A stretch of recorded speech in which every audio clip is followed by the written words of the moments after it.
Europe 1, 8h-5, Thomas Soto. C'est l'autre match de la Coupe du Monde, plus feutré, plus sournois aussi sans doute, le 64e congrès de la FIFA qui s'est ouvert hier à Sao Paulo. Bonjour Dani Cohn-Bendit. Bonjour Thomas. Il sent pas bon ce congrès, hein. Il y a un fumet de corruption autour du mondial 2022 attribué au Qatar.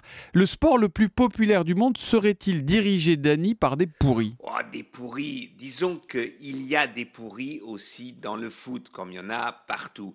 Mais ce qui est intéressant, c'est que, avec la corruption, c'est un peu comme avec le dopage. C'est-à-dire que personne, évidemment, n'est corrompu, aucune compétition n'a été achetée, mais bien sûr, toutes les Coupes du Monde, tout ça, c'était le plus réglo, les Jeux Olympiques les plus réglo, c'est-à-dire que vraiment rien ne s'est passé. C'était comme pour le dopage.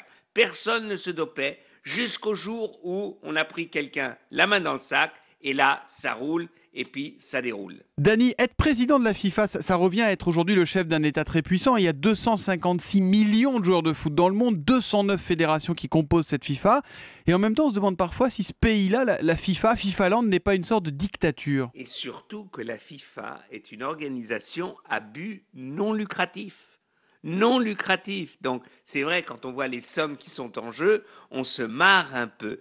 Oui, c'est-à-dire que ce sont des personnes qui règnent sur un monde immense, mais qui ne doivent jamais, en fait, rendre des comptes. Et c'est ça qui est très dangereux. Et donc, la FIFA, quand on le voit aussi au Brésil, c'est la haine, parce que la FIFA impose des choses insupportables pour les Brésiliens, mais c'était déjà le cas en Allemagne et dans d'autres pays qui ont organisé la Coupe du Monde. Dani, dernière question. Sepp Blatter, 78 ans, en poste depuis 98, veut poursuivre au-delà de 2015. Est-ce qu'une candidature, selon vous, de son ennemi juré, Michel Platini, au-delà de toute considération affective évidemment, serait une bonne chose pour le foot mondial ?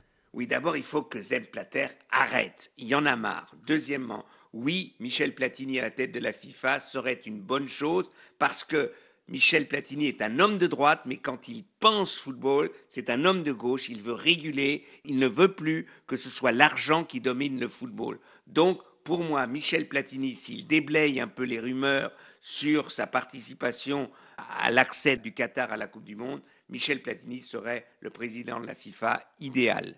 Souhaitons-lui bonne chance. Eh bien, le message est passé. L'humeur ballon de Dani qui vote Platini ce matin depuis le Brésil. C'est tous les jours à 8h-5 sur Europe 1. À demain, Dani. Bonne journée. À demain, Thomas.